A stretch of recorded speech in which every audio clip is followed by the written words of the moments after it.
자, 이 시간에는 네 번째 시간, 하나님 나라의 그 완성에 대한 주제를 좀 다루고자 합니다.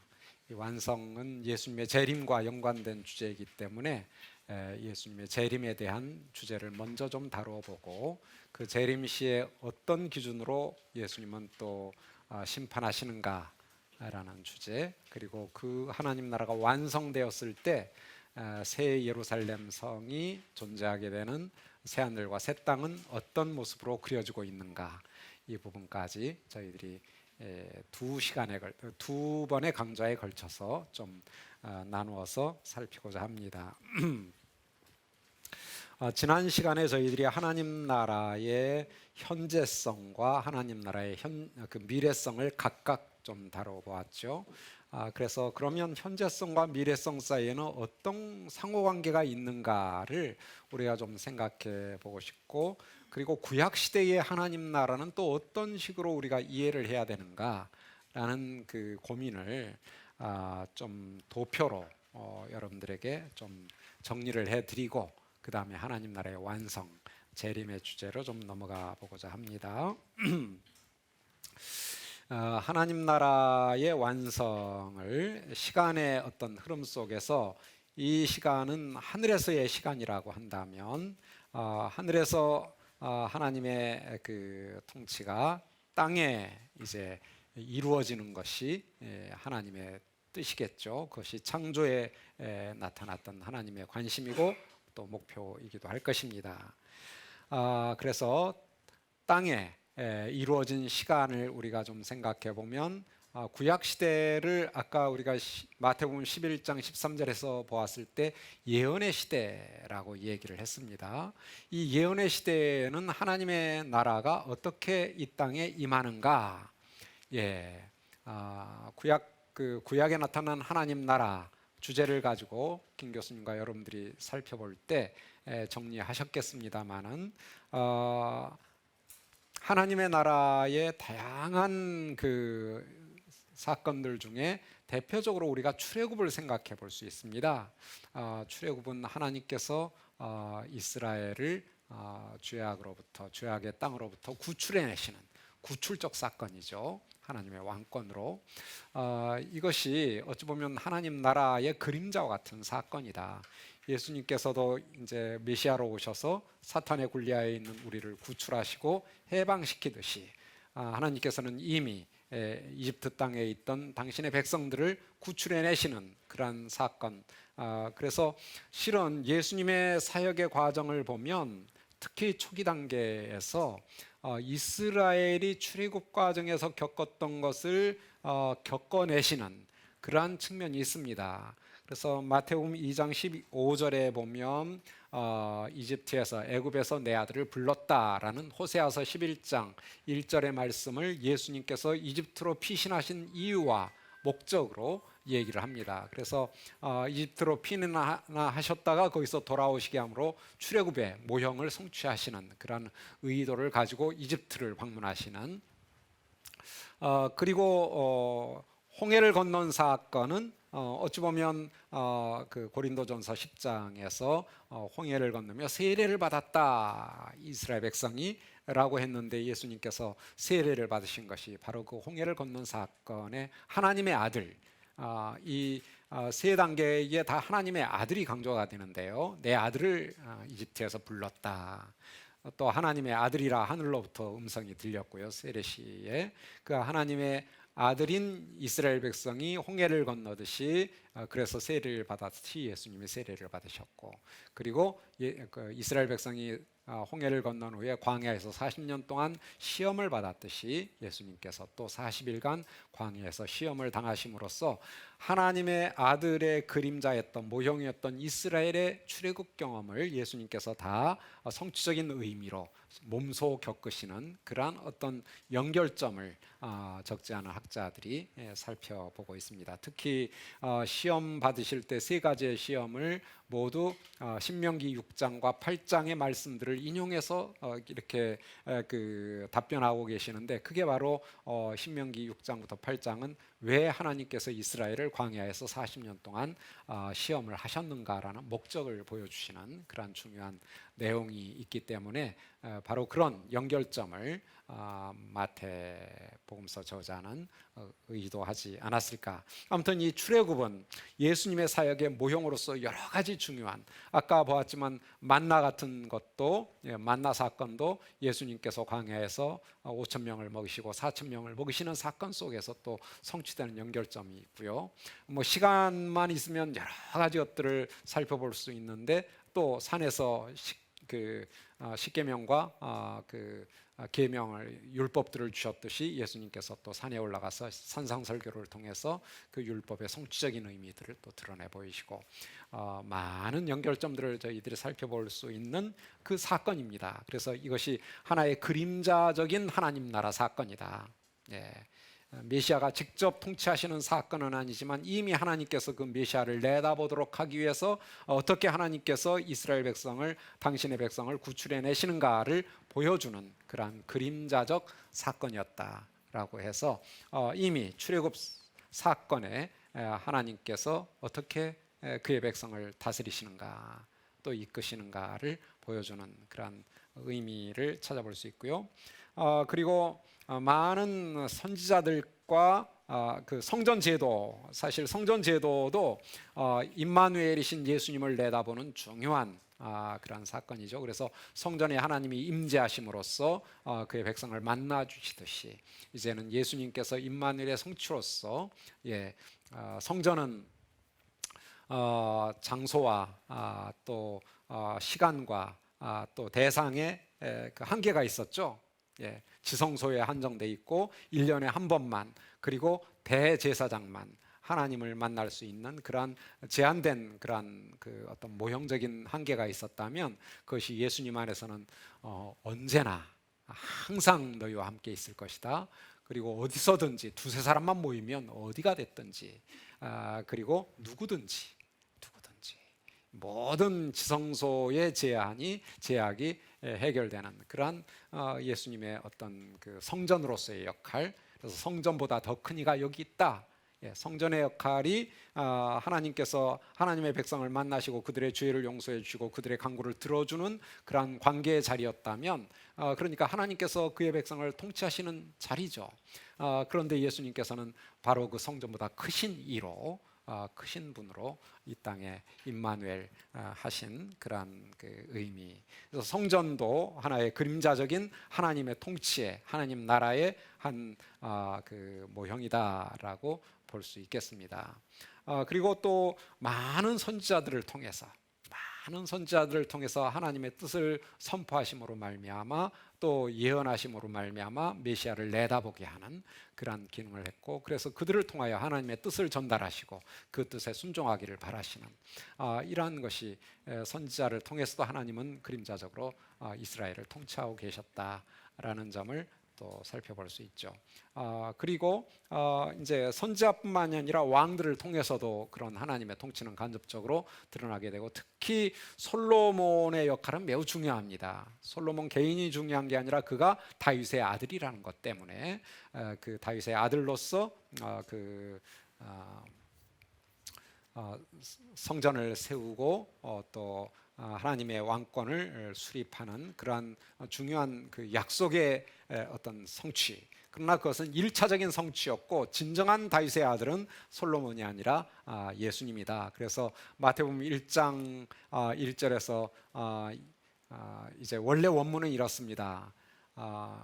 예수 그리스도의 계보다.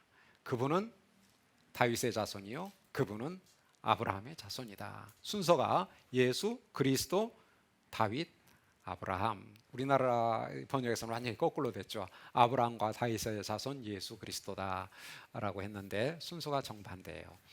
그 예수께서 그리스도라는 사실을 확증해 준 게 뭐냐? 그분이 다윗의 아들이라는 것 때문이다. 라는 그 다윗의 중요성, 그게 매우 강조되고 있는데, 다윗의 아들은 솔로몬이 이제 모형이었고, 그 모형이 실체로 드러난 것이 바로 예수님이시다. 그래서 솔로몬보다 더 크신 분이라고, 솔로몬보다 더 크신 분이다. 마태는 아주 분명하게 선언을 하죠. 솔로몬 하나의 모형이었다. 그러니까 여러 왕들도 하나님의 통치의 그림자적인 역할을 했는데 그게 이제 예수님 안에서 실체로 성취되는 그러한 연결점. 그래서 구약의 모든 인물들, 사건들, 제도들, 이런 모든 것들이 하나의 그 그림자적인 하나님의 통치의 그 모습이다. 그러니까 구약에도 면면이 늘상 하나님의 통치의 영향력은 임하고 있었는데 그게 하나의 그림자적인 측면이 있었다. 그 그림자는 실체를 내다보고 있는 그런 기능을 했다. 그 실체가 누구냐? 예수님이고 그 예수님을 통해서 이 땅에 임하게 된 하나님 나라다라는 점을 우리가 구약을 통해서도 좀 생각해 볼 수 있습니다. 결정적으로는 포로도 마찬가지입니다. 하나님께서는 통치하실 때, 하나님의 왕권을 시행하실 때 그의 백성을 구출하기도 하지만 때로는 심판하기도 하시죠. 그래서 이미 신명기에서 우리가 보았듯이 너희가 내 말을 지키지 아니하면 뽑아버리겠다라고 했는데 뽑힌 사건이 포로 사건이에요. 그러니까 하나님의 뜻이 시행되는 것이죠. 죄에 대하여 책망하시고 또 그 죄에 대한 책임을 물으시는.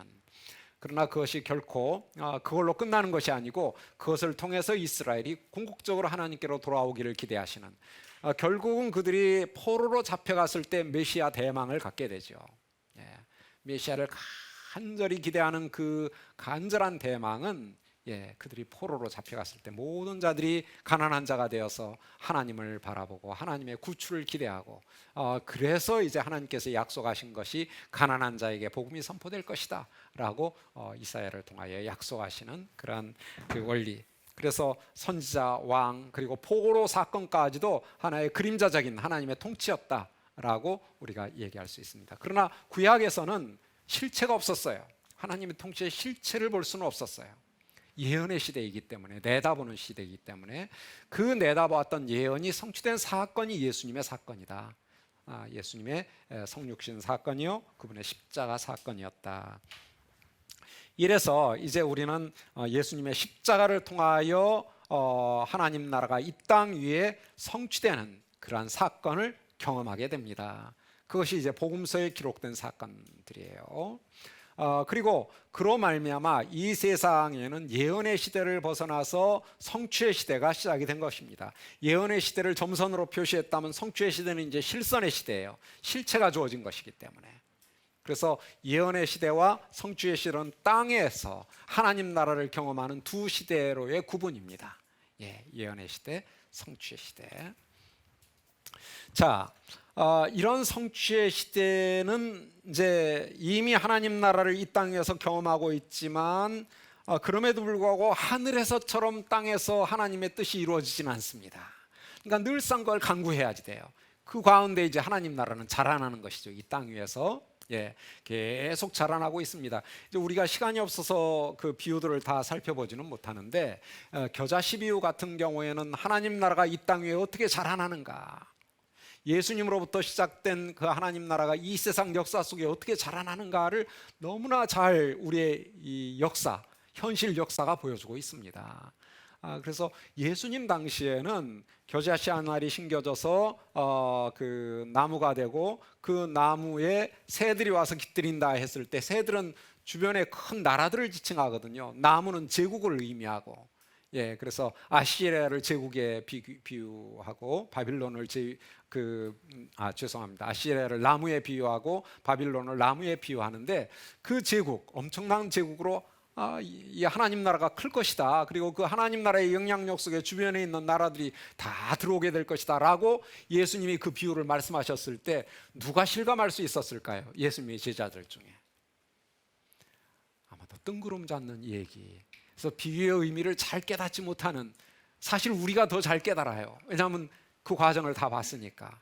하나님 나라의 복음이 어떻게 로마 제국을 다 섭렵하고 로마 제국을 넘어서 그 이방, 그 로마가 생각할 때는 야만인들의 세계라고 생각하는 지역까지 이미 2세기, 3세기에 퍼져나가기 시작하는. 그래서 아프리카, 인도, 중국, 영국은 물론이고요. 이 지역에 하나님 나라의 복음이 선포되어요. 겨자씨가 나무가 된 사건입니다.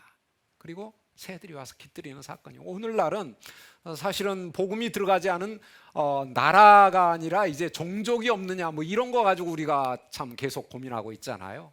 그리고 그 나라의 언어로 성경이 번역되지 않은 거, 그거를 작업을 하고 있고, 그러니까 지금 얼마나 하나님 나라의 복음이 온 세상에 영향을 미치고 있는가, 그거는 겨자씨 비유가 잘 보여주고 있는, 그 비유가 어떻게 성취되고 있는지를 볼 수 있는 측면이에요. 이게 성취의 시대, 우리가 살고 있는 시대의 그림입니다. 하나님 나라는 지금 자라고 있다.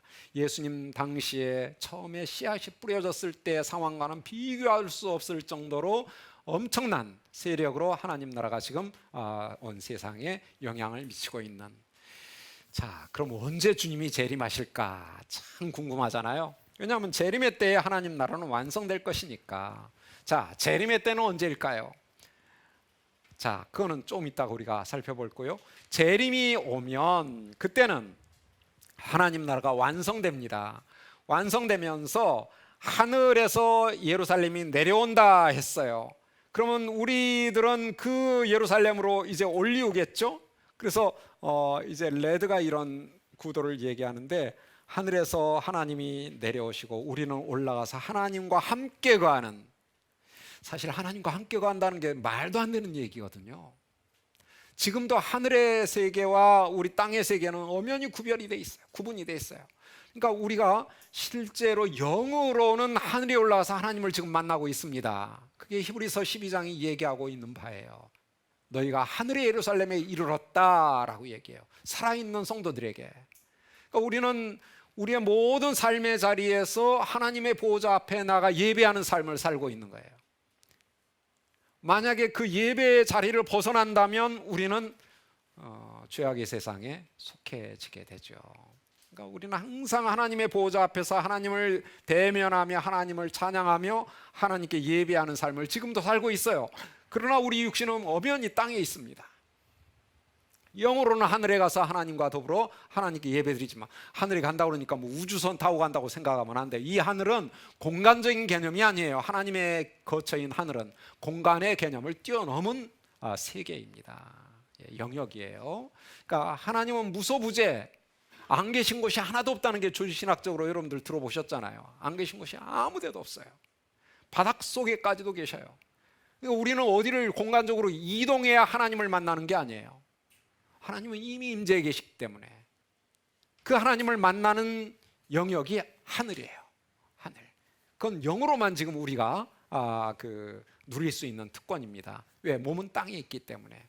그런데 재림의 때가 되면, 완성의 때가 되면 하늘은 내려오고 땅에 있는 우리는 올라가서 하나님과 함께 육체적으로 거하게 돼요. 공간적으로 거하게 돼요. 물론 그 공간이 새하늘과 새 땅이 오늘날 우리가 경험하는 이런 공간적 제약을 받지는 않을 거예요. 왜냐하면 예수님께서 부활하신 다음에 분명히 공간의 제약을 뛰어넘거든요. 문이 잠겨 있어도 그냥 들어오셔요. 공간의 제약을 받으면 그럴 수가 없거든요. 예. 아마도 시간의 제약도 없었던 것 같아요. 그래서 동에서 번쩍 서에서 번쩍 하실 수 있는, 시공의 제약을 뛰어넘은 어떤 새하늘과 새 땅, 거기에서 우리가 육체를 입고, 변화된 육체를 입고, 그러니까 우리가 변화된 육체는 아마 예수님께서 부활하셨을 때 입었던 그 육체일 것 같아요. 그 육체를 입고 공간의 제약을 받지 않은 상태에서 하나님을 만나게 돼요. 하나님을, 삼위일체 하나님을 만나게 돼요. 그분과 더불어 살게 돼요. 그러니까 이 완성의 세상은 우리가 상상할 수 없는 세상입니다. 시공간의 제약을 받고 있는 우리의 경험으로는 상상할 수 없어요. 그 세상이 어떤 세상일지. 아무리 설명을 하려고 해봐야 요한도 환상 속에 봤지만 설명할 수 있는 길이 없는 거예요. 그러니까 뭐 영광스러운 건 보석의 이름을 따고요, 뭐 그게 진짜 보석이 아니거든요. 그런 영광스러운 성도들의 모습이에요. 그러니까 상징적인 언어들을 활용해서 얼마나 우리가 초월적인 하나님의 세계 속에 동참하게 되는가를 보여주는, 그려주는 게 요한계시록 21장, 22장입니다. 그래서 그것을 새하늘과 새 땅이라고 하고요, 그것을 우리는 완성의 시대라고 얘기할 수 있습니다. 완성의 시대. 그래서 이 완성의 시대에 들어감으로 말미암아 이제 우리가 참 여기서 상상할 수도 없는 설명하기도 어려운 그러한 놀라운 특권을 하나님 앞에서 누리는 그러한 은혜를 우리가 경험하게 될 것이다, 이렇게 생각할 수 있습니다. 자, 이렇게 해서 이제 그 현재성과 미래성 사이의 그 관계를 좀 정리해 보았고요. 자, 이 하나님 나라의 완성의 때는 그 예수님의 재림과 더불어 온다라고 이제 얘기를 했는데요. 과연 그 재림에 대한 그 사건, 재림의 사건을 예수님은 그리고 신약 성경은 어떻게 그려주고 있는가, 설명하고 있는가를 우리가 잘 살펴보는 게 하나님 나라의 완성을 이해하는 데 매우 중요할 것 같아요. 그래서 자세한 본문들을 하나하나 다 살펴보지는 못하지만 개괄적인 그러한 그림을 좀 먼저 그려보는 게 아마 도움이 될 것 같아요. 재림하면 너무 막연하잖아요. 그래서 조금 더 구체적으로 신약 성경이 특히 복음서에서 이 재림에 대해서 어떻게 얘기하고 있는가를 좀 정리해 보겠습니다. 자, 복음서에서 재림과 관련된 어휘의 용례들을 좀 제가 정리해 보고자 하는데요. 제일 먼저 우리가 재림이라고 할 때 헬라어로는 되게 파루시아를 재림이라고 번역을 합니다. 파루시아. 그런데 이 파루시아라는 단어가 서신서들에서는 굉장히 자주 나타나는데 복음서에서는 딱 한 권의 책에만 나타납니다. 4권 중에. 어딜까요? 답을 주고서 질문을 하니 참 좋은 선생은 아닙니다. 마태복음에만 나타나요. 이 파루시아라는 단어는 딱 4번 나타납니다. 근데 그 모든 용례들이 24장에만 나타나요.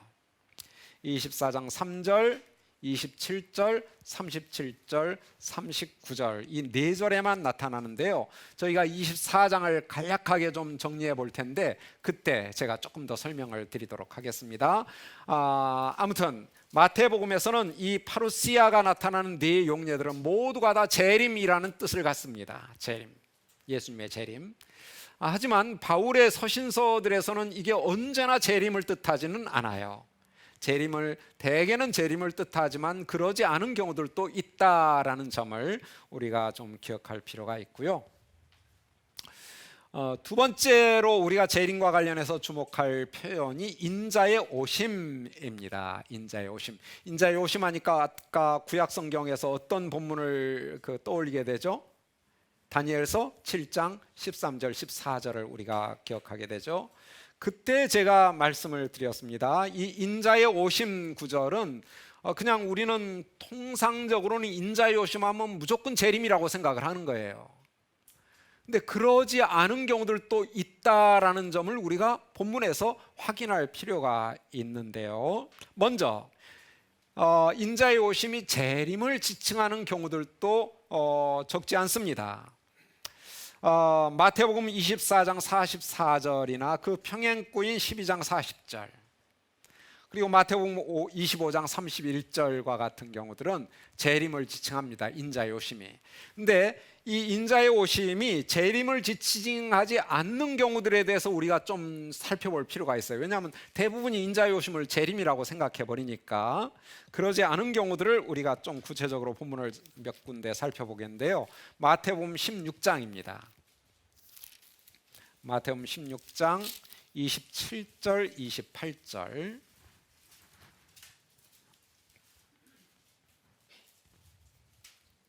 제가 읽어드립니다. 인자가 아버지의 영광으로 그 천사들과 함께 오리니 그때 각 사람이 행한 대로 갚으리라.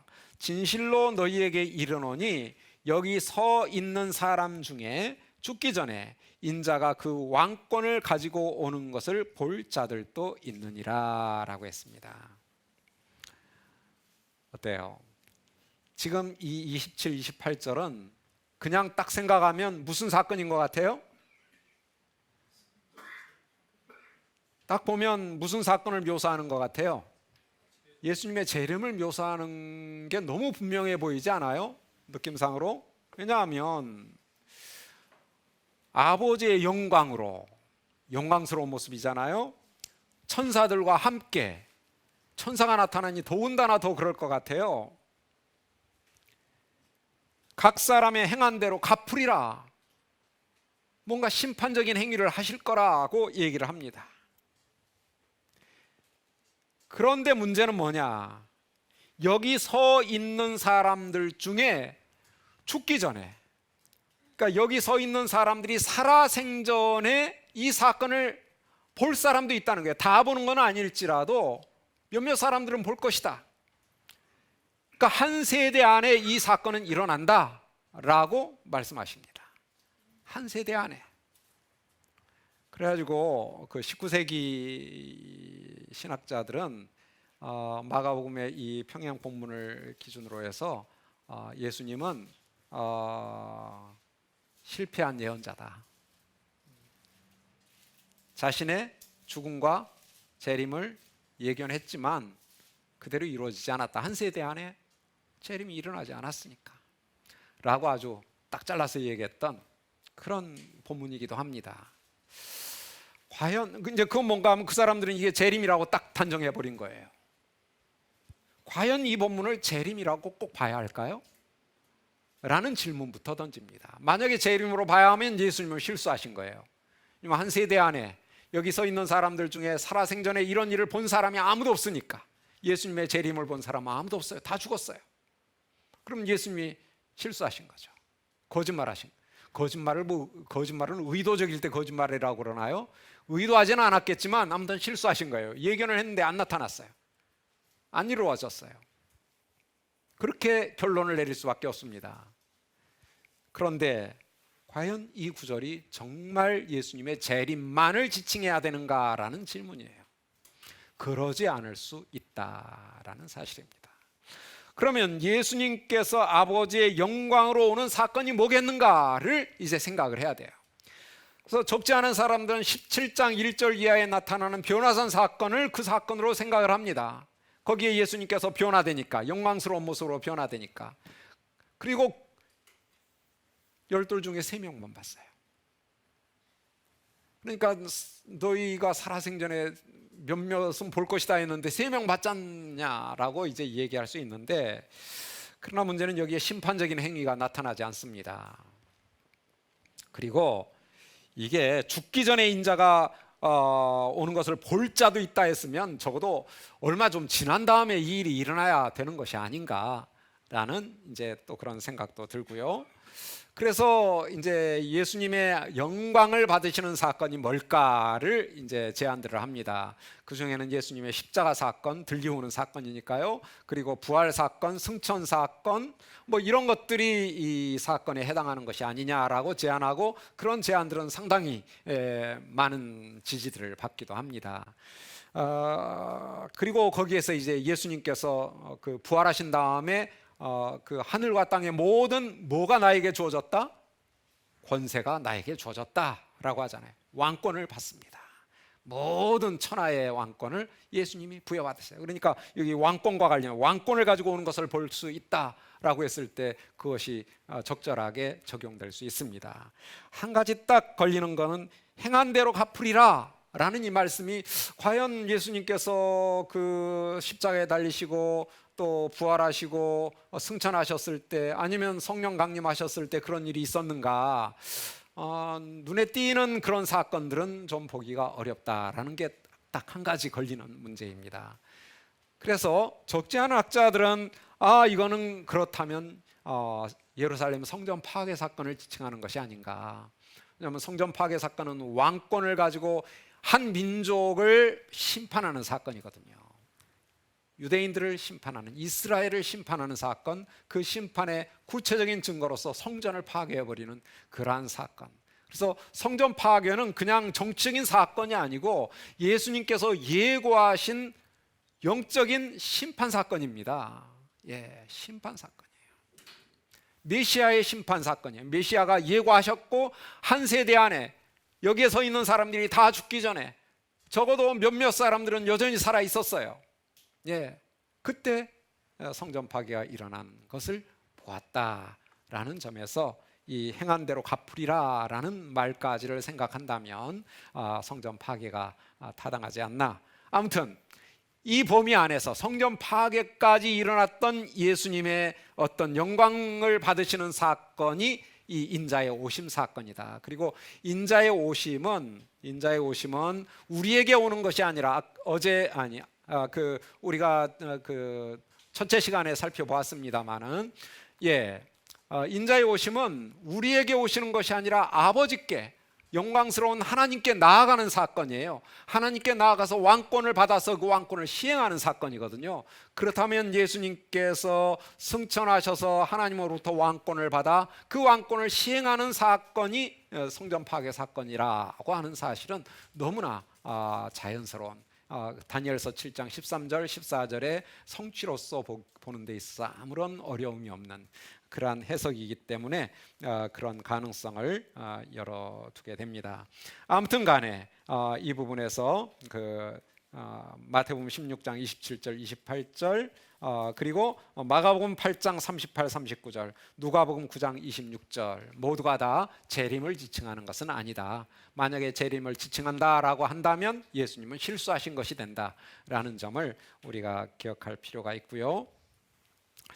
마태복음 24장을 보겠습니다. 마태복음 24장 30절.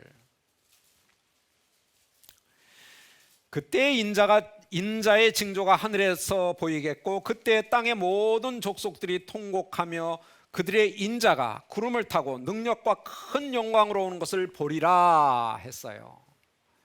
이제 물론 29절부터 31절까지를 우리가 연결해서 봐야 됩니다만은 인자의 오심은 30절에 나타나요. 그러면 이 인자의 오심은 어떤 사건을 지칭하는가를 살펴봐야 돼요.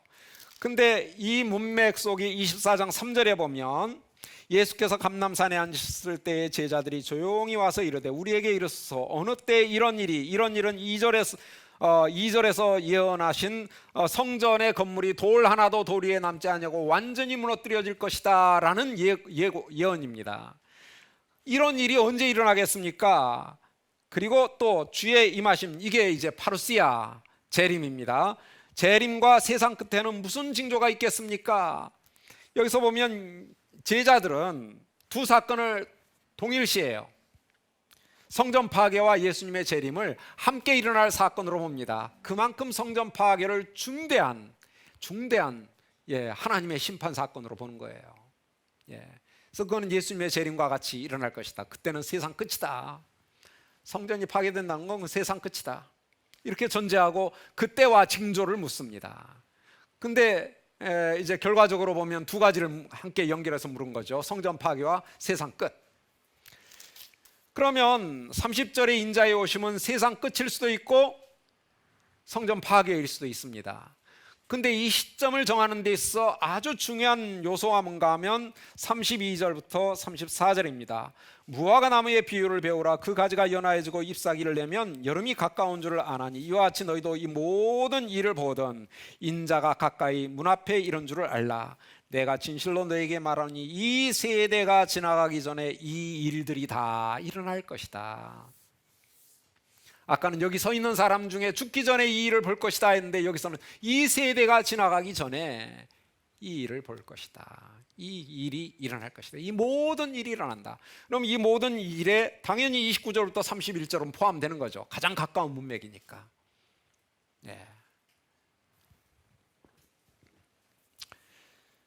그래서 이 세대가 지나가기 전에 라는 이 말의 진정성과 그리고 문맥적인 연관성과 논리적인 측면들 그리고 예수님께서 실수하지 않았다라는 것을 전제한다면 30절의 인자의 오심은 세상 끝이 될 수가 없습니다. 재림이 될 수가 없어요.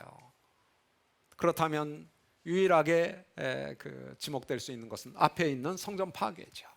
성전 파괴가 인자의 오심으로 아까 16장에서처럼 여기서도 성전 파괴를 지칭하는 것으로 이해하는데 큰 무리가 없다라고 볼 수 있습니다. 인자의 오심은 하나님께로 가는 것이니까 인자의 오심은 재림을 의미한다는 건 우리의 그냥 선입견이에요. 인자의 오심은 아버지께로 가는 거예요. 가서 왕권을 받아서 그 왕권을 시행하는 거예요.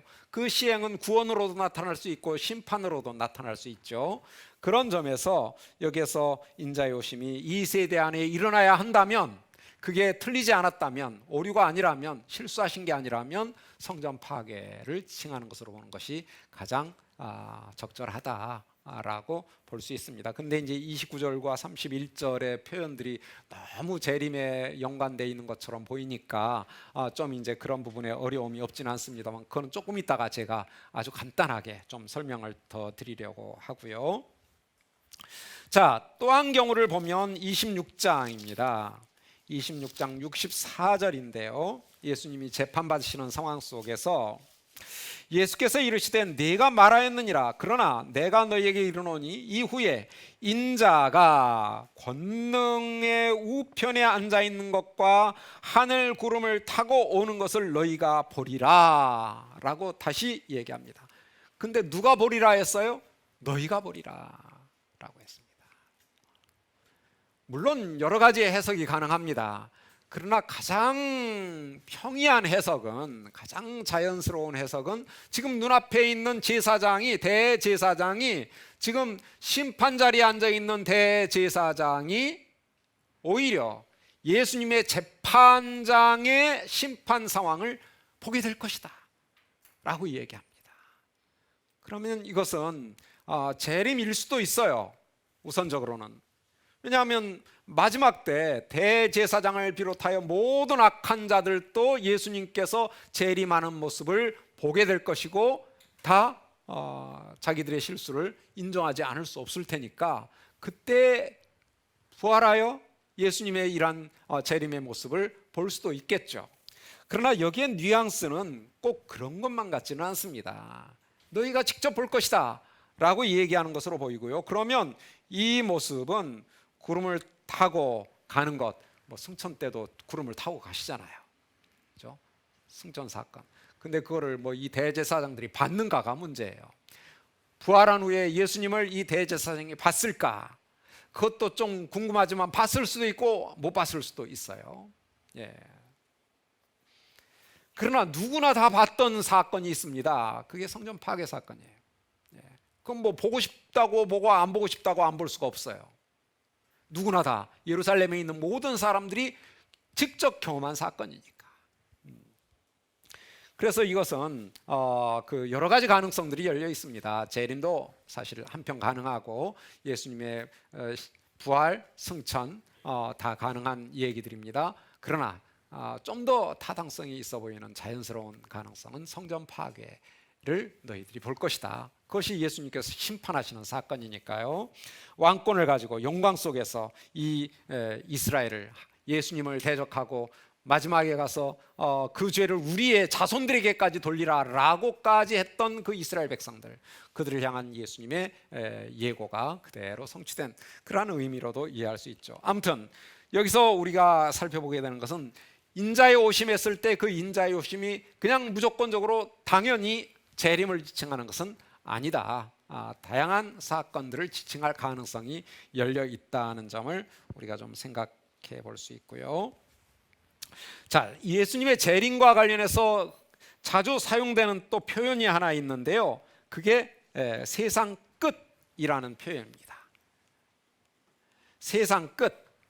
이 헬라어 표현이 중요한데요. 순텔레이아 투 아이오노스. 시대의 끝 혹은 세상의 끝이라는 뜻입니다. 이 표현도 마태복음에만 나타나요. 그러니까 마태는 재림에 대한 관심이 많았던 것 같아요. 이 세상 끝, 신텔레이아라는 표현은 아까 24장 마태복음 24장 우리가 읽었을 때 3절에 세상 끝에는 할 때 그 세상 끝이 바로 이 똑같은 표현입니다. 신텔레이아 투 아이오노스, 세상의 끝, 시대의 끝. 그런데 여기서 또 우리가 기억할 것은 14절을 보면 그제야 끝이 오리라 했어요. 그제야 끝이 오리라. 여기서의 끝은 신텔레이아가 아닙니다. 그냥 텔로스예요. 어떤 목표점. 텔로스. 그러니까 끝이라고 다 끝이 아니에요. 한글 번역은 끝이라고 똑같이 돼 있어도 표현이 다르다. 특히 24장 3절의 이 표현은 전문적인 표현이에요. 세상의 끝. 이거는 명확하게 재림을 지칭하는 표현이고, 그것이 다른 곳에 나타난 것은 아까 우리 가라지 비유 읽었죠. 가라지 비유 한번 보면, 가라지 비유 13장, 마태복음 13장 39절입니다.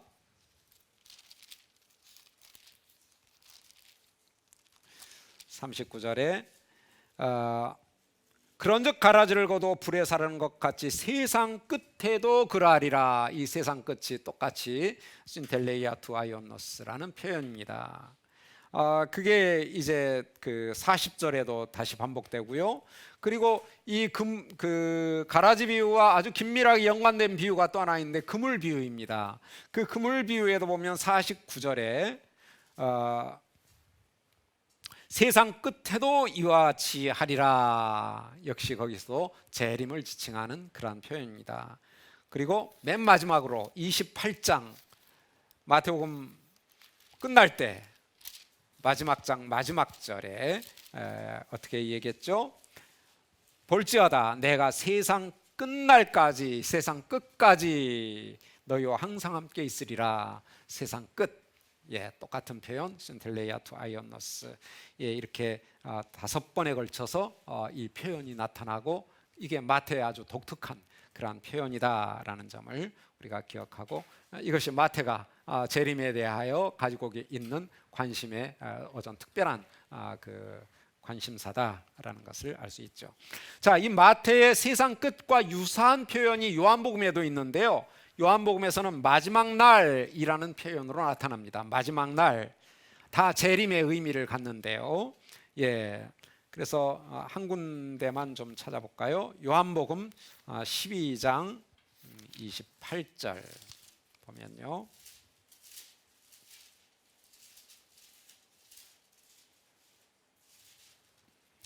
마태복음 12장 48절입니다. 나를 저버리고 내 말을 받지 아니한 자를 심판할 이가 있으니 곧 내가 한 그 말이 마지막 날에 그를 심판하리라. 심판의 때, 예수님의 재림의 때를 지칭하죠. 그거를 마지막 날이라고 표현을 합니다. 이 마지막 날이란 표현이 그 요한복음 6장 39, 40, 44절, 54절 그리고 11장 24절 이렇게 4차례에 걸쳐서 5차례에 걸쳐서 나타나고 있습니다.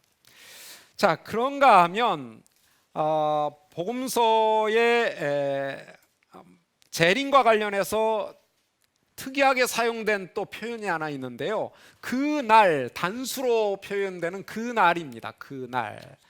아까 우리가 인클루지오 구조를 볼 때 그 날과 그 시각이라는 표현에서도 그 날이라는 표현이 단수로 사용되었는데요. 그 날, 단수로 사용될 때는 언제나 재림을 지칭하는 특징이 있습니다. 그 날들, 복수는 아니에요. 그러나 단수로 사용될 때는 그것이 재림을 지칭한다라는 것을 우리가 주목하게 됩니다. 그래서 우리가 마태복음 24장 한번 볼까요?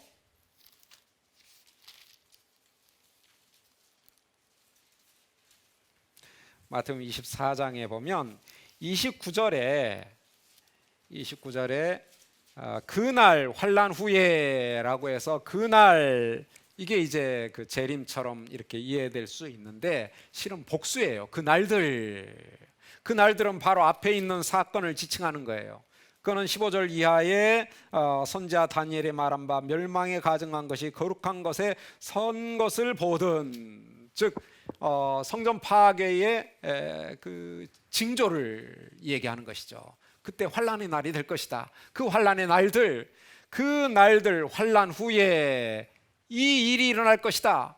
그러면 성전 파괴의 징조 이후에 곧바로 일어날 것은 성전 파괴 자체죠.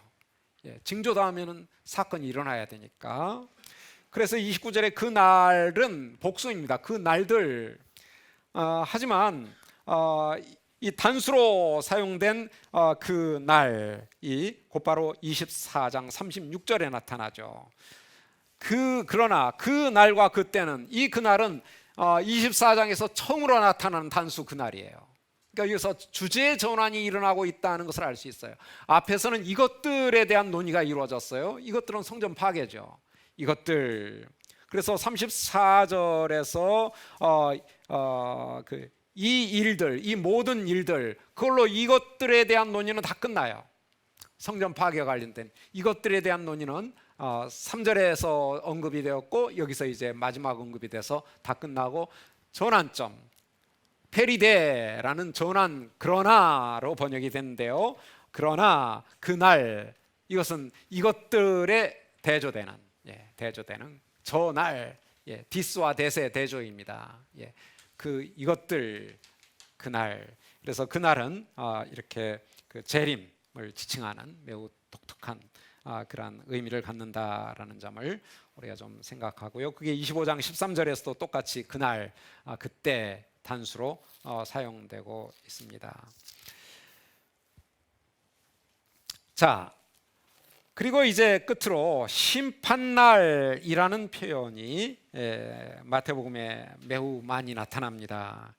근데 이 심판날도 역시나 재림 때를 지칭하는 그러한 재림과 연관된 그러한 표현이다. 그래서 재림과 관련된 용어들이 그 상당히 다양한 방식으로 나타나고 있죠. 여기서 단수로 사용된 날의 경우에는 그날, 심판날, 이렇게 날은 단수인데 그날이냐 심판날이냐에 따라서 나타나고, 여기서 이제 우리가 정리하자면 세상 끝, 마지막 날, 그리고 단수로 사용된 날, 이 모두는 다 재림을 지칭합니다.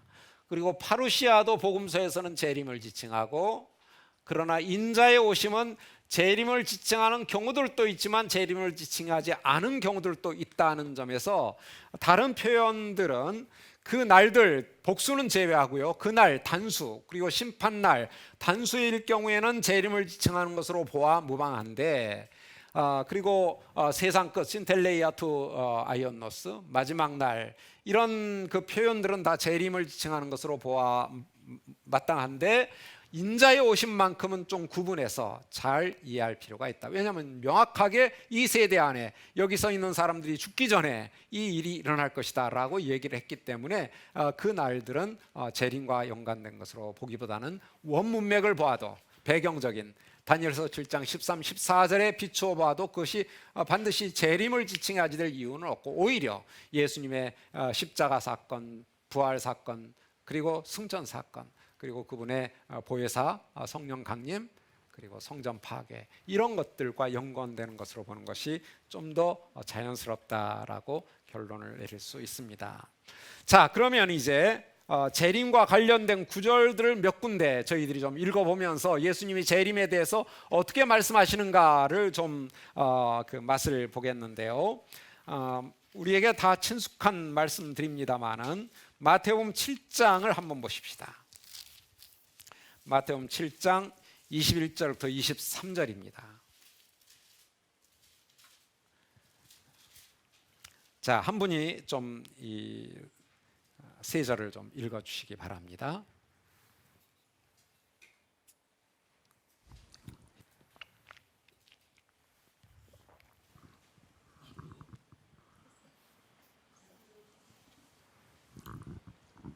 나더러 주여 주여 하는 자마다 다 천국에 들어갈 것이 아니요 다만 하늘에 계신 내 아버지의 뜻대로 행하는 자라야 들어가리라. 그날에 많은 사람이 나더러 이르되 주여 주여 우리가 주의 이름으로 선지자 노릇하며 주의 이름으로 귀신을 쫓아내며 주의 이름으로 많은 권능을 행하지 아니하였나이까 하리니, 그때에 내가 그들에게 밝히 말하되 내가 너희를 도무지 알지 못하니 불법을 행하는 자들아 내게서 떠나가라 하리라. 네, 여기에서도 그날, 그날의 단수, 그날이 사용되고 있죠. 재림을 지칭하는 사건이 분명합니다. 자, 예수님의 재림 때에 심판이 있을 거예요. 심판 자리에 놀랍게도 주님, 주님이라고 신앙 고백하는 사람들이 많이 몰려왔어요. 그런데 주님 주님이라고 신앙 고백한 자들이라 해서 다 하나님 나라에 들어가지 않는다라고 아주 선언하십니다. 입술로 그냥 주님 주님 고백한다고 다 해결된 게 아니다라는 거예요. 그 주님 주님이라는 고백의 진정성이 입증되어야만 한다. 주님 주님이라는 고백 없이 하나님 나라에 들어갈 길은 없지만 주님 주님 한다고 해서 무조건 들어가는 것은 아니다. 그럼 어떤 자들이 들어가느냐? 주님 주님이라고 고백하면서 그 고백에 걸맞는 입증적 증거가 있어야만 된다. 그 주님 주님이라는 고백이 진정한 것이라는, 그 진정한 근거가 뭐냐, 증거가 뭐냐? 하늘에 계신 내 아버지의 뜻대로 행하는 것이다. 하늘에 계신 내 아버지의 뜻대로 행하는 것. 그러니까 주님 주님이라는 신앙 고백은 반드시 아버지의 뜻에 순종하는 행함으로 그 진정성이 입증되어야 한다는 것이에요.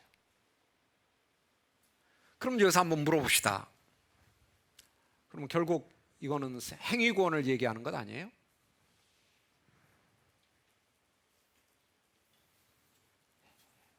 행하는 자라에 들어간다 했으니까 행위구원 아니에요? 만약에 그렇다면 예수님이 행위구원자죠. 그럼 뭐 행위구원 얘기해봐야 뭐 잘못된 게 없네요. 진짜 예수님의 제자들이네요. 정말 그럴까요? 아니에요. 지금까지 우리가 하나님 나라에 대한 그림을 그려왔죠? 그 그림을 잘 생각해 보세요. 아버지의 뜻대로 행하는 것이 과연 내가 행한 것일까요? 하나님께서 행할 수 있도록 은혜를 베푸신 것일까요? 내가 행할 수 있다면 기도가 필요한가요? 필요하지 않은가요? 도무지 뭐 별로. 아니, 내가 행할 수 있다면 기도할 필요가 있어요, 없어요? 없죠. 뭐하러 기도해? 내가 하면 되지. 근데 내가 기도를 한다는 건 내가 할 수 없다는 것을 고백하는 거예요. 그러니 도와주세요. 그래서 하나님께서 도와주셔가지고 내가 하나님의 뜻대로 행하게 됐어요. 그럼 그거 내가 한 겁니까? 하나님께서 하도록 해주신 겁니까? 해주신 거예요. 그래서 그걸 은혜라고 하는 거예요. 전적인 은혜란 내가 아무것도 안 하는데 하나님이 그냥 막 주는 게 아니라 내가 할 수 있도록 하나님께서 은혜를 주셔서 내가 하게 되는 것을 은혜라고 하는 거예요. 그게 입증적 증거예요. 내가 주님 주님 고백했으면 그 주님이라는 고백에 걸맞게 하나님의 뜻을 행해야 되는데 어떻게 행하느냐? 하나님 도와주세요. 예수님처럼 기도하는 거예요. 아버지의 뜻, 아버지의 나라, 아버지의 뜻을 간구하는 거예요. 그 결과 응답을 받아서 나의 삶 속에 하나님의 뜻이 이루어져요. 아버지의 뜻을 행하게 돼요. 그럼 그걸 내가 했다라고 말할 수 있나요? 내가 했다고 말하는 사람들은 행위구원론자들이에요. 그러나 우리는 그렇게 고백하지 않습니다. 그 모든 건 하나님의 은혜입니다. 하나님의 선물입니다. 그러면 그거는 은혜 구원이지 어떻게 행위 구원이에요? 행위를 얘기하지만 그거는 행위로 구원받는 게 아니라 행위가 우리의 믿음의 진정성을 입증해주는 하나님의 선물이라는 걸 고백하는 거예요. 근데 그런 선물이 있어야 된다는 거예요. 선물의 결과가. 왜요? 그게 우리의 기도의 응답이니까. 하나님께 우리가 의존하며 산다는, 주님 주님이라고 부르는 건 내가 하나님께 의존합니다라는 고백이거든요. 근데 그 고백의 증거가 뭐냐면 의존하는 기도를 드려야 돼요. 주님 도와주세요. 제가 아버지의 뜻에 순종하게 해주세요. 응답을 받아요. 그러면 아버지의 뜻에 내가 순종하게 되는 거예요. 기도 건성으로 해가지고 뭐 해주려면 해주고 말고 해주면 하나님의 뜻대로 살고 안 해주면 뭐 내 마음대로 사는 거지 뭐. 그래도 나는 기도했어. 뭐 설마 그렇게 기도하는 사람이 있겠습니까? 그래도 우리의 기도에 그런 형식성이 배제되지 않을 수도 있다. 혹시라도 조심해야 되는 거예요. 예수님처럼 간절하게 있는 힘을 다해서 기도하는 그 기도가 응답받을 때 우리에게 아버지의 뜻에 순종함이 선물로 주어집니다. 그러니까 우리가 여기에서 아버지의 뜻대로 행하는 자라야 하니까 곧바로 행위구원 이렇게 말하면 안 돼요. 그건 하나님 나라의 원리가 쏙 빠져버린 거예요. 예수님은 그렇게 행위구원론자들인 바리새인들을 매우 강력하게 비판하십니다. 물론 역사적으로는 모든 바리새인들이 행위권론자는 아니에요. 그러나 마태복음에서는 바리새인들이 그런 모습으로 그려지고 있습니다. 자, 그렇다면 아버지의 뜻대로 행하는 게 무엇인가를 우리 한번 생각해 보자는 거예요. 그날의 많은 사람, 여기서 많다는 것에 우리가 주목할 필요가 있습니다. 몇몇 사람이 아니에요. 많은 사람이 나더러 이르되 주님 주님, 우리가 주님의 이름으로 선지자 노릇을 했습니다. 주님의 이름으로 귀신을 쫓아냈습니다. 주님의 이름으로 많은 권능을 행하였습니다. 이렇게 고백을 하고 나와요. 어때요? 이런 사람들 우리가 볼 때 주님의 이름으로 선지자 노릇을 했다는 것은 예언도 하고 가르치기도 하고 말씀 선포를 열심히 했다는 거예요. 주님의 이름으로 귀신아 나가라 라고 했더니 주의 이름으로 나사렛 예수의 이름으로 명하노니 나가라 했더니 막 나가요. 주님의 이름으로. 그리고 많은 선행도 베풀고 교회 안에서 여러 가지 일을 했습니다. 주님의 이름으로. 이런 사람들을 우리는 어떻게 진정한 그리스도인이라고 말하겠어요? 가짜 그리스도인이라고 말하겠어요? 누가 봐도 진짜 그리스도인이죠. 아마도 그럴 거예요. 저라도 그럴 거예요. 이런 모습을 보고 어떻게 그 사람을 의심해요? 그리고 놀라운 건 자기 자신들도 그런 줄 알았어요. 그러니까 자신 있게 나가지고 주님 저 이런 거 했어요. 아니 자기가 잘못한 줄 알면서 뭐하러 가서 책망받을 보고를 해요? 숨어 있지? 근데 이 사람들은 분명히 확신이 있었어요. 자기 확신. 저는 주님의 일을 했습니다. 아주 자신감 넘치게 보고를 합니다. 근데 예수님의 말씀은 그때 내가 중요한 거예요. 예수님의 선언이 중요한 거예요. 자기 확신이 중요한 게 아니에요. 예수님이 중요한 거예요. 내가 그들에게 밝히 말하되 내가 너희를 도무지 알지 못하니 불법을 행하는 자들아 내게서 떠나가라. 아예 관계가 없다는 거예요. 너희가 100번 주님 해봐라. 나는 너희와 아무런 상관이 없다. 그 고백을 나는 인정할 수 없다라고 매정하게 선언하십니다. 그러니까 우리가 이 선언을 굉장히 심각하게 늘 받아들여야 돼요. 내가 교회 안에서 봉사하고 있기 때문에 안전하다라고 착각하면 안 돼요.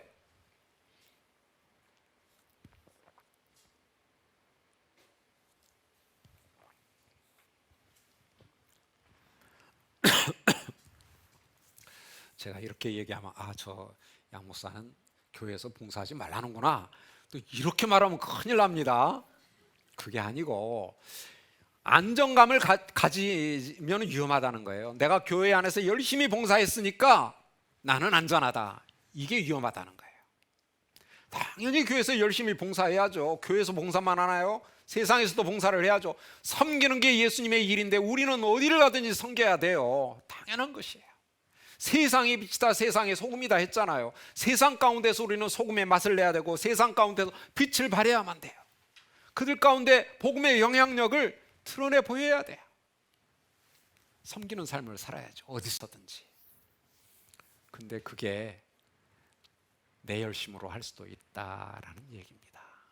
이름은 주님의 이름을 빌려왔는데 정작 그 일을 한 것은 하나님이 나에게 그런 일을 할 수 있도록 해주신 것이 아니라 주님께 의존하고 주님 도와주세요 주님의 뜻을 하겠다가 아니라 그냥 내 열심으로 한다는 거예요. 종교적인 열심. 이름은 구원받겠지. 잘못됐다는 거예요. 그건 불법이라는 거예요. 아니 그건 선행이 아니다라고 말해도 좀 될 것 같은데 그건 불법이다 말한 건 조금 너무 좀 과한 것 아닌가라는 생각이 들 정도예요. 근데 아버지의 뜻대로 행하지 않은 모든 것들이 불법이에요. 그 정도로 아버지의 뜻이 절대적인 기준입니다. 상대적인 기준이 아니에요. 절대적인 기준. 그것만이 유일하게 판단의 기준이 돼요. 아버지의 뜻대로 행했느냐 그러지 않았느냐. 아버지의 뜻은 이룰 수 있는 유일한 방법이 딱 하나밖에 없어요. 자기를 부인하고 자기 십자가를 지고 그리스도께서 내 안에서 살아서 그분의 일을 하시도록 하는 것.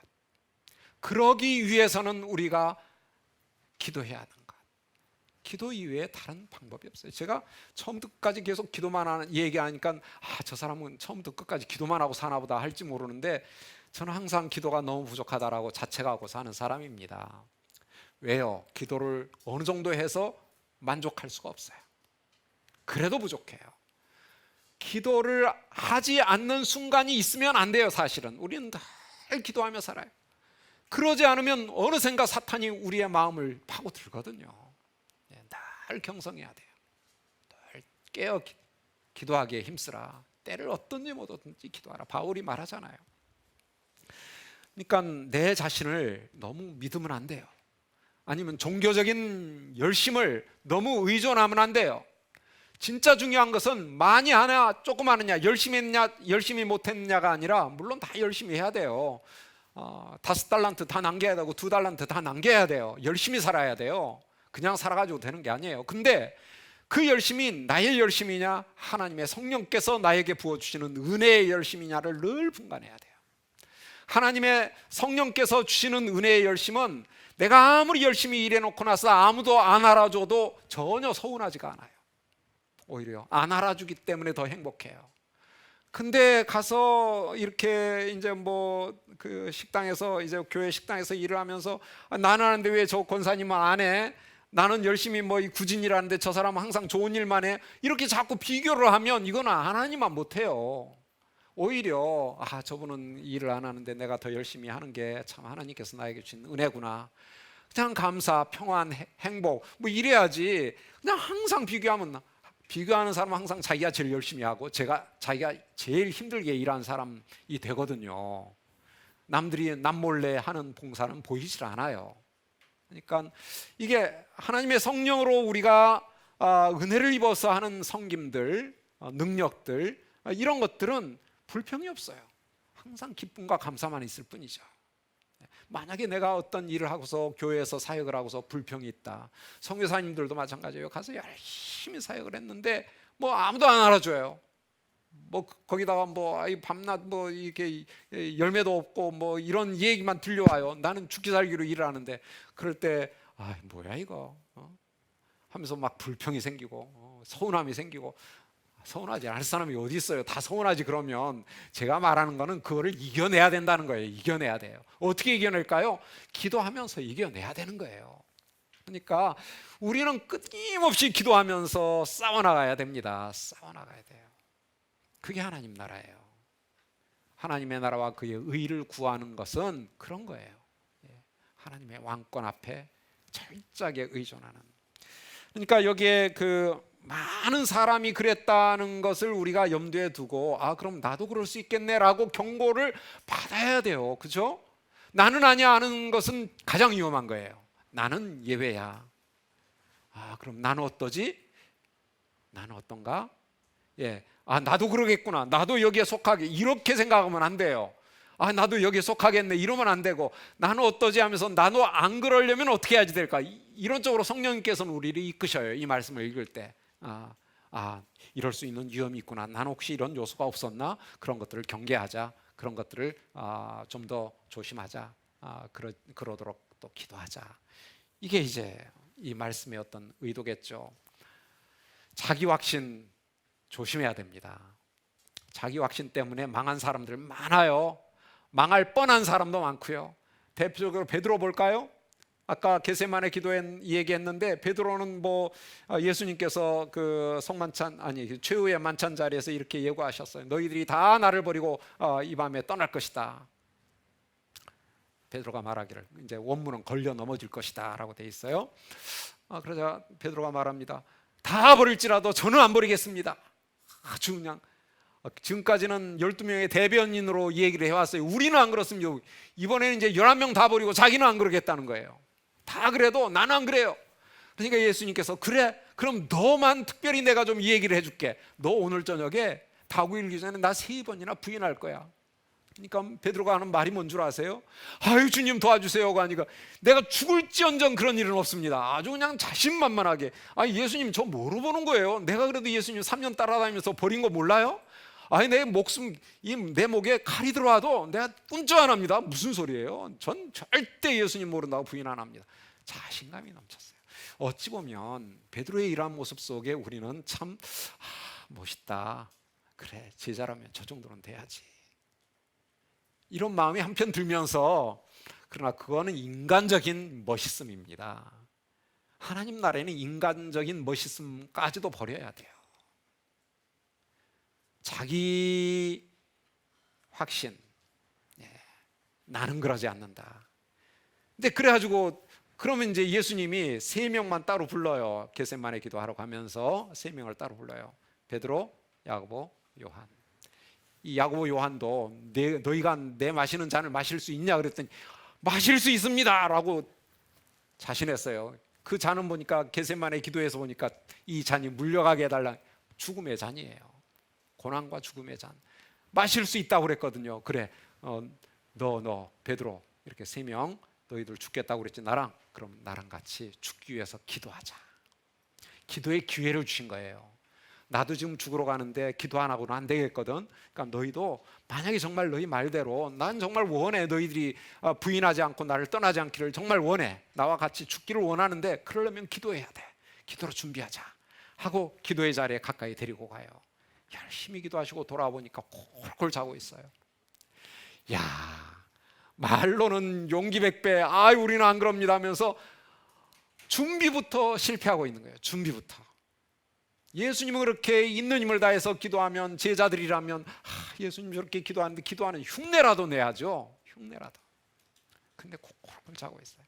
그러니까 예수님 와서 하시는 말씀이 뭐예요? 시험에 들지 않게 기도해라. 너희가 나와 함께 죽겠다는 거 그거 쉬운 일이 아니다. 시험에 들 것이다. 나를 부인하는 시험에 들 것이다. 그러니까 기도해라. 기도하지 않고서는 그 시험 이기지 못해. 근데 또 자요. 아마도 3번 다 잤던 것 같아요. 일어나라. 이제 다 왔다. 끝났다. 그 다음에 베드로 어떻게 해요? 멀찌감치 따라갑니다. 11명 다 도망갔는데 뭐 사실 그 유다는 일찌감치 떠났고 10명 다 도망갔는데 베드로만 멀찍이 따라가요. 거기까지는 그래도 베드로는 다 도망갈지라도 나는 아닙니다, 말을 인간적으로 지키고 있는 거예요. 아마 억지로 따라갔을 수도 있지만 아무튼 지키고 있어요. 근데 차라리 안 간 게 나았어요. 100번 나았어요. 가가지고 한 일이 뭐예요? 부인하고 또 부인하고 더 부인하는 결과에 빠지고 맙니다. 맹세하며 부인하고 맹세하며 저주하며 부인했다 했어요. 그게 자기 확신의 위험성입니다. 나는 그렇지 않습니다. 나는 할 수 있습니다. 이게 자기를 죽이는 거예요. 죽이는 게 십자가에 죽이는 게 아니라 아예 멸망당하는 죽음으로 이끄는 거예요. 그래서 우리가 자기 확신으로 구원받는 건 아닙니다. 자기 확신 때문에 망한 사람들을 우리 많이 봐요. 많은 사람들이 나에게 이르러. 자, 한 곳만 더 좀 보도록 할까요? 마태복음 11장입니다.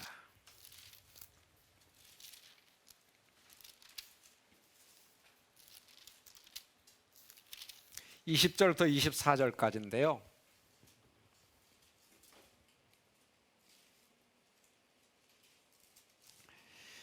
23절, 24절만 읽겠습니다. 가버나움아, 내가 하늘에까지 높아지겠느냐? 음부에까지 낮아지리라. 네게 행한 모든 권능을 소돔에서 행하였더라면 그 성이 오늘날까지 있었으리라. 내가 너에게 이루는 심판날에 소돔 땅이 너희보다 견디기 쉬우리라. 가버나움, 예수님께서 가장 많은 사역을 했던 도시입니다. 근데 그 도시가 예수님의 사역에 대해서 어떻게 반응했는가? 가장 결정적인 문제는 높아졌다. 자기를 높였다는 거예요. 예수님은 낮아지라고 하는데 그들은 스스로를 높이고 있는 거예요. 스스로 잘났다고 생각하는 거예요. 그 결과는 뭡니까? 음부에까지 낮아지리라. 높아지면 낮아지고 낮아지면 높아지리라는 원리는 심판에 그대로 적용되고 있습니다. 자기를 낮추는 가난한 자들은 왕이 되는 거예요. 새 예루살렘 성에, 하늘과 새 하늘과 새 땅에서 왕이 돼요. 그런데 자기를 높이는 가버나움은 음부에까지 낮아질 것이다. 소돔보다도 더 엄청난. 왜요? 소돔은 예수 그리스도를 만난 적이 없어요. 근데 가버나움은 예수 그리스도를 가장 많이 만났어요. 그러고도 스스로를 높이다가 음부에 내려가면 그 가버나움이 받을 심판은 이루 말할 수 없다. 그러니까 우리가 복음을 듣는다는 게 특권이지만 그걸 듣고 거절한다는 건 엄청난 책임을 지게 된다는 사실을 깨달아야만 됩니다. 특권만큼 책임이 큰 거예요. 자, 재림에 대한 직접적인 가르침은 이제 사실 마태복음 24장 36절 이하에 계속 나옵니다. 예, 마태복음 24장 36절부터 25장 46절까지가 계속 재림에 대한 내용인데요. 재림에 대한 비유들도 이제 상당히 많고요.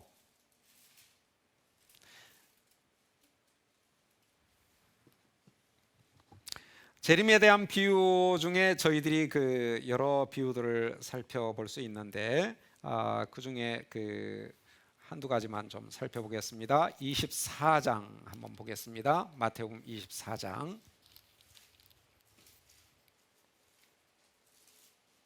40절부터 42절입니다. 그때 두 사람이 밭에 있음에 한 사람은 데려가고 한 사람은 버려둠을 당할 것이요 두 여자가 맷돌질을 하고 있음에 한 사람은 데려가고 한 사람은 버려둠을 당할 것이라. 그러므로 깨어 있으라. 어느 날에 너희 주가 임할런지 너희가 알지 못함이니라. 예. 여긴 한 남자와 한 여자가 두 남자와 두 여자가 나타나죠. 남자의 비유, 여자의 비유를 균형 있게 한 쌍으로 묶어서 제시해주고 있습니다. 자, 두 사람이 밭에 있음에 한 사람은 데려가고 한 사람은 버려둠을 당한다.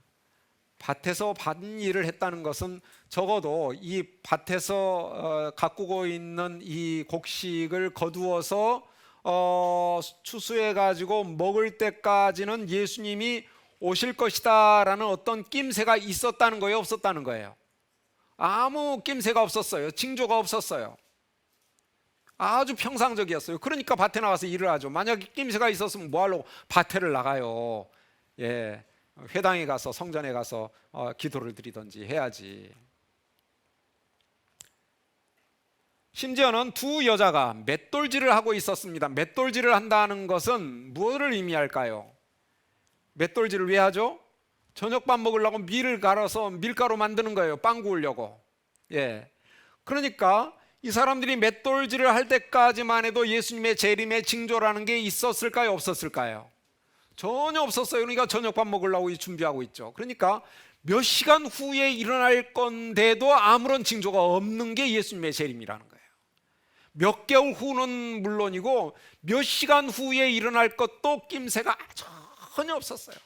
그냥 평상적이에요. 그러니까 우리가 지금 이 강의를 듣고 있는데 이 강의 끝나기 전에 예수님이 다시 오실 가능성이 있을까요? 없을까요? 예.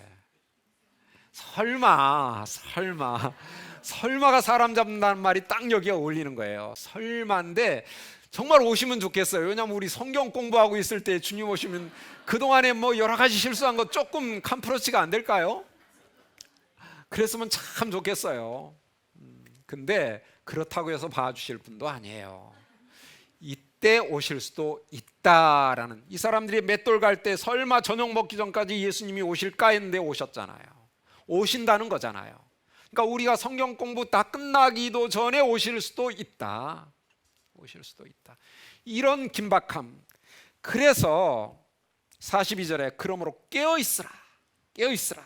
어느 날에 너희 주가 임할는지 너희가 알지 못한다. 어느 날 정말 몰라요. 이 사람들이 한 사람이 구원받고 한 사람이 버려둠을 당한 것은 그 심판을 받는 것은 사실 데려감을 받는 것이 구원을 위한 거냐 심판을 위한 거냐는 학자들 사이에 나뉘어 있어요. 그러나 중요한 것은 둘 중에 하나는 구원받고 둘 중에 하나는 심판받는 거예요. 자, 이런 그 구원과 심판이 갈리는 게 이 사람이 기도하고 있었냐 성경 공부하고 있었냐 아니면 시장에서 장사하고 있었냐에서 나뉘지 않아요. 똑같이 일상적인 일하고 있어요. 밭에 나가서 똑같이 일했어요. 그러니까 무슨 종류의 일을 하고 있느냐가 기준이 아니에요.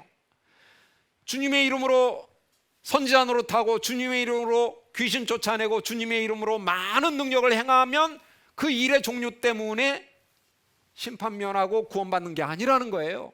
밭에 나가서 일을 했는데 한 사람은 구원받았어요. 한 사람은 심판받았어요. 심지어는 맷돌 갈고 있었어요. 예, 아주 일상적인 일이에요. 그런데 한 사람은 구원받았어요. 맷돌 갈고 있다고 심판받지 않았어요. 왜 성경 공부 안 하고 맷돌 갈어?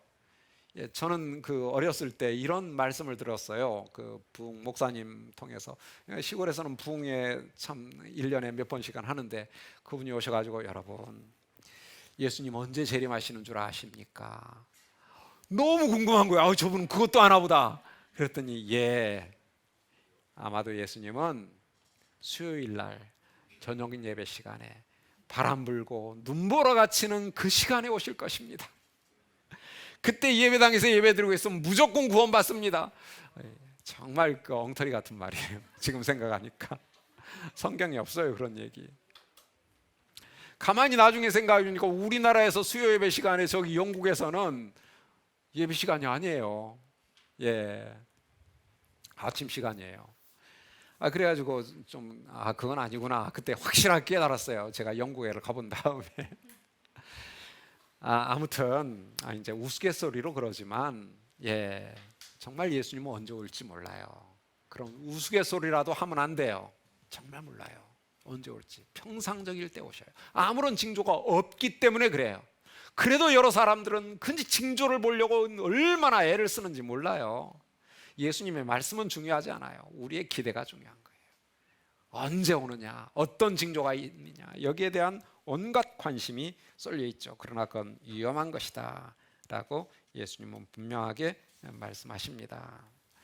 자, 여기에서 재림의 때와 징조와 관련된 예수님의 교훈을 한번 간략하게 좀 정리해 보도록 하겠습니다. 아까 24장 3절에 예수께서 감람산 위에 앉았을 때에 제자들이 조용히 와서 이르되 우리에게 이르소서 어느 때 이런 일 성전 파괴가 있겠사오며 또 주의 임하심 재림과 세상 끝에는 무슨 징조가 있겠습니까? 라고 질문을 던졌습니다. 이 질문에 대해서 예수님은 답변을 하십니다. 여러 가지 논란이 있는 본문이기 때문에 제가 지금 설명하는 것은 저의 설명입니다.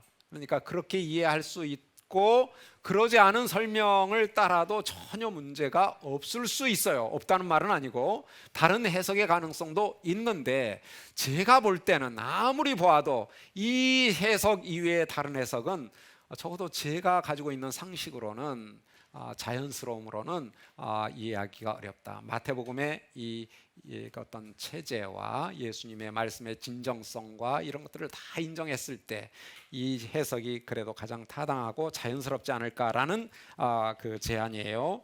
그래서 다른 제안의 가능성을 열어놓으면서 제가 제 설명을 드리도록 하겠습니다. 자, 제자들의 질문에서는 두 가지를 질문했어요. 언제 성전 파괴가 있을 것이고 예수님의 재림이 있을 것입니까? 그리고 그 징조는 무엇입니까? 예, 제자들은 한 사건으로 봤기 때문에 그 둘의 때와 징조를 물어요. 그러나 이게 둘로 나뉜다면 두 사건의 때와 징조를 각각 묻는 셈이 되는 것이겠죠. 성전 파괴의 때와 징조는 무엇이고 세상 끝에 즉 재림의 그 징조와 그 때는 언제입니까? 라고 질문을 하겠죠. 거기에 대한 답변 23절에 이것들 성전 파괴를 질문했는데 그것에 대한 질문에 대한 답이 먼저 주어집니다.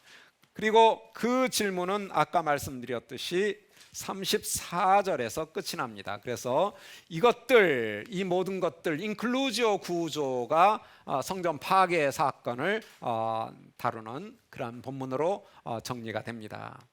그런데 이 성전 파괴의 때와 징조가 언제냐라는 것을 우리가 주목하는데 24장 34절에 이 세대가 지나가기 전에, 그러니까 예수님께서 이 말씀을 하신 시기로부터 적어도 한 40년 50년 안에, 한 세대는 40년이나 50년, 그때 당시에는 그렇게 많이들 얘기를 해요. 그때 문헌들을 보면 40년을 한 세대로 보기도 하고 50년을 한 세대로 보기도 합니다. 그러면 예수님의 이 말씀을 하신 그 시점으로부터 40년 오면 한 70년이나 80년, 그 안에는 이 일이 이루어진다라고 말씀을 하시는 거예요.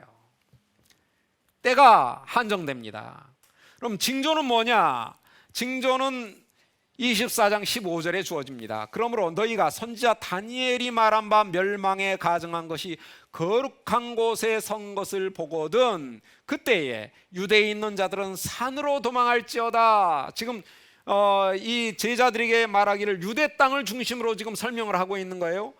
유대 전쟁은 유대 땅에서 일어나고 그 마지막이 성전 파괴이기 때문에 유대 땅에 전쟁이 일어났을 때 너희들은 도망해라 라는 거예요. 그 징조가 주어질 거라는 거예요. 도망해라. 그래서 곧바로 도망하도록 이 얘기를 하고 있죠. 그리고 19절에 그날에는 했는데 그날은 단수가 아니고 복수입니다. 그 날들에는, 그러니까 이 그 날들은 복수로서 29절 그 날들 환난 후에와 연결되겠죠. 그 날들 다 복수입니다. 멸망에 가증한 것이 거룩한 곳에 선 것, 그게 징조예요. 그러면 행동해야 돼요. 도망가야 돼요. 어디로 도망가느냐? 산으로 도망가라는 거예요. 이건 재림하고는 아무 상관없는 거예요. 재림할 때 뭐 산으로 도망가가지고 구원받아요? 아니에요. 이건 전쟁 때 이 유대인들이 늘상 하는 일이에요. 전쟁 나면 산으로 도망가는 거예요. 그러니까 산으로 도망가라. 그 말은 뭐냐면 이 전쟁에 너희들은 죽어서는 안 된다. 이거는 이스라엘을 향한 메시아의 심판 전쟁이기 때문에 하나님의 백성, 나의 제자들은 여기서 죽으면 안 된다. 그러니까 보존해라. 너희 생명이 얼마나 중요하냐. 너희는 앞으로 온 세상에 복음을 증언해야 할 증인들이다. 그러니까 이 전쟁으로 심판받으면 안 된다. 목숨을 보존해라. 그래서 그 징조를 보여주는 거예요. 그들의 생명을 유지할 수 있도록. 이게 성전 파괴와 관련된 때와 징조입니다. 자, 그래서 이것들, 성전 파괴의 특징은 이것들의 때는 세대가 지나가기 전에, 징조는 멸망에 가증한 것이 서지못 거룩한 곳에 선 것을 보면, 이게 이제 성전 파괴의 때와 징조입니다. 그런데 재림의 때와 징조는 그럼 어떤가? 재림에 대해서는 아까도 말씀드렸듯이 24장 36절이 전환됩니다. 그러나 페리데, 그러나 지금까지 얘기했던 것이 성전 파괴라면 이제는 재림과 관련된 얘기를 하겠다. 그들이 재림에 대해서 물었으니까 그날은 아까 말씀드렸듯이 재림을 지칭하는 전문적인 표현이에요. 그 날과 그때는 아무도 모른다. 이 모르는 게 특징이에요. 자, 그래서 볼까요? 그날과 그 시각은 아무도 모른다라는 인클루지오 구조가 24장 36절부터 25장 13절까지 똑같이 나타나고 있습니다. 그래서 이 안에 그날과 그 시각은 모른다라는 점에 대해서 여기 한번 볼까요? 몇 가지의 그 특징을 보면, 먼저 때는 아무도 모릅니다. 아들도 모른다 했어요. 아무도 모른다. 그리고 또 한 가지 중요한 것, 징조는 어떠한가? 징조는 아무것도 주어지지 않습니다. 아까 보았죠? 밭에서 일하는 두 남자, 맷돌 가는 두 여자, 아무런 징조를 보지 못했기 때문에 맷돌을 갈고 있고 밭에서 일하고 있는 거예요. 그래서 예수님은 도둑같이 온다라고 얘기해요. 도둑이 무슨 징조 주고 와요? 안 오죠. 도둑같이 임할 것이다. 때는 아무에게도 알려지지 않는다. 징조는 아무것도 주어지지 않는다. 그래서 예상할 수 없습니다. 재림의 때는 예상하려고 하면 이미 이단이 되는 거예요. 네. 옛날에 그 다미성교회 여러분들 아시죠? 거기에 이모 목사가 이제 주도적인 역할을 했잖아요. 그 이모 목사가 쓴 책을 한번 읽어봤는데, 그 제가 광화문 살 때, 그 광화문 가까이 살 때, 그 광화문에 커다란 서점에 막 그 사람 책이 이렇게 쌓여 있어가지고 빼서 이렇게 봤어요.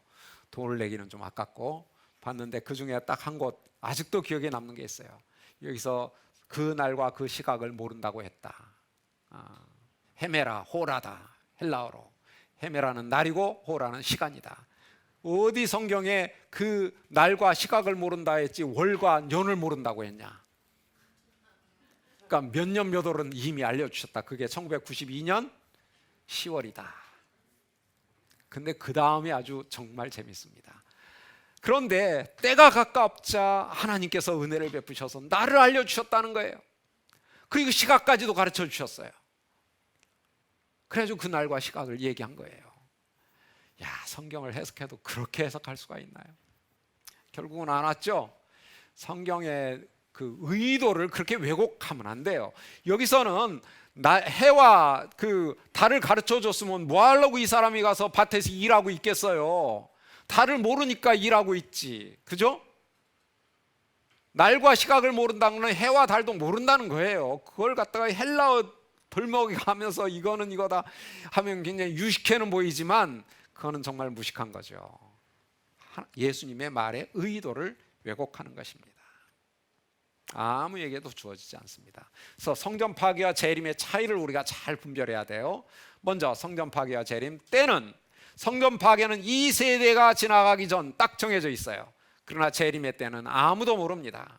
징조, 성전 파괴는 멸망에 가증한 것이 거룩한 곳에 서는 것 딱 정해져 있어요. 그러나 재림은 아무런 징조도 주어지지 않는다. 자, 이런 원리를 우리가 잘 기억하면서 예수님의 재림이 성전 파괴와 얼마나 구분되고 그 재림의 때, 징조 아무도 모르고 아무것도 주어지지 않는다라는 사실, 그리고 그러기 때문에 우리는 항상 깨어서 준비된 모습으로 하루하루를 살아야 되고 한 시간 시간을 살아야 된다. 그러니까 우리가 사탄의 꼬임에 빠져서 해이해지게 될 때 항상 이 사건을 사실을 염두에 둬야 돼. 주님, 이런 상황에서 주님 다시 오실 수도 있는데 제가 이렇게 나태해져도 되겠습니까? 해이해져도 되겠습니까? 주님, 저를 경성시켜 주세요. 기도하는 마음이 필요해요. 도와주세요. 제가 이러한 해이한 그 상태에 빠지지 않도록 해주세요.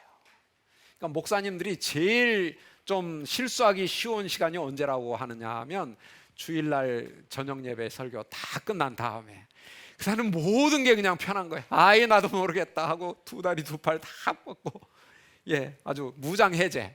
그때가 사탄이 틈타기 가장 좋은 때 아니겠어요? 경성해야 돼요.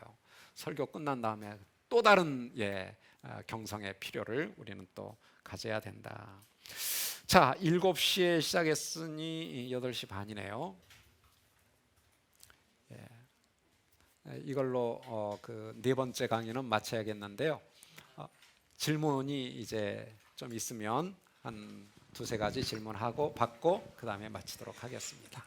마태복음 24장 14절에 그 이 천국 복음이 모든 민족에게 증거된다는 것들은 그 성전 파괴와 연관이 된다고 맥락인데, 이거는 어떻게 성전 파괴, 보통 우리가 이제 재림의 징조라고 보통 그렇게 말하는데 어떻게 이해를 해야 됩니까? 네, 우선 이제 아까 말씀드렸을 때 그제야 끝이 오리라 했을 때 끝은 3절에 세상 끝과는 다른 단어가 쓰이고 있다는 것은 먼저 좀 설명을 드리고요. 그래서 그 끝과 이 끝을 연결시켜서 보는 것은 좀 적절치 않다라는 점.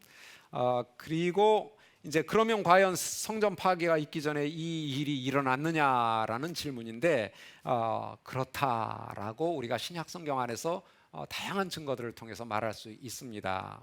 여기서 온 세상, 오이쿠메네라는 단어는 이제 가장 일반적으로는 로마 제국의 범위를 사람이 사는 세상으로 이제 보았고, 그래서 로마 제국이 있는 세계의 복음은 다 퍼졌어요. 이미 바울은 로마서에서 이미 복음이 퍼지지 않은 곳이 없다, 로마 안에 라고 고백할 정도로 복음이 편만하다는 것을 얘기를 하죠.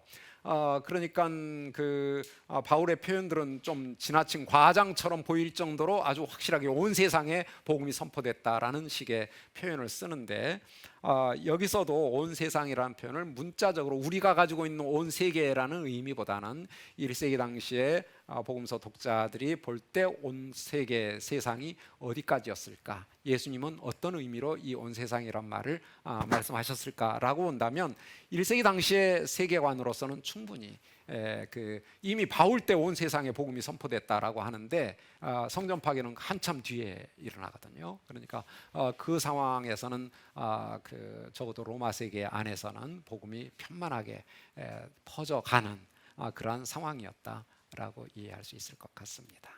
그리고 이제 한 가지 좀 제가 좀 우려가 돼서 하는 말씀은 이제 이 말씀과 그 마가복음의 평행구와 관련해서 이제 온 모든 민족에게 그 증언이 되기 위하여 온 세상에 전파될 것이다.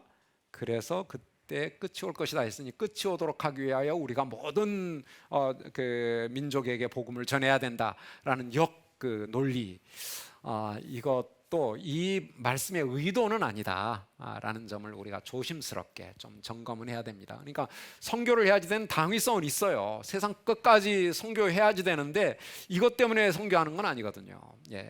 우리는 언제 오시든지 아무도 몰라요. 그러니까 오실 때까지 그냥 복음 전하면 되는 것이죠. 그게 너무나 당연한 우리의 책무이지 이것 때문에 우리가 예수님이 재림하도록 하기 위해서 복음을 전한다. 그거는 하나님의 뜻을 막 우리 마음대로 막 움직일 수 있는 듯한 착각을 하도록 만드는, 우리가 재림을 만들어내는 듯한 그런 착각을 하도록 만드는 오류의 위험성이 있습니다. 그래서 이거는 그런 선교적인 그 동원 구절로는 조금 안 사용됐으면 좋겠다. 해석에는 다른 해석이 가능해요. 이게 재림이다라고 해석할 수도 있어요. 그러나 그렇다 할지라도 그런 식으로 선교의 동원 어떤 그 동기 구절로서 사용하는 것은 좀 지양하면 좋겠다. 이런 말씀은 좀 드리고 싶습니다. 다른 또 질문이 있으신가요? 자, 그러면 네 번째 시간 이것으로 마치고요. 다음 시간에 또 저희들 뵙겠습니다.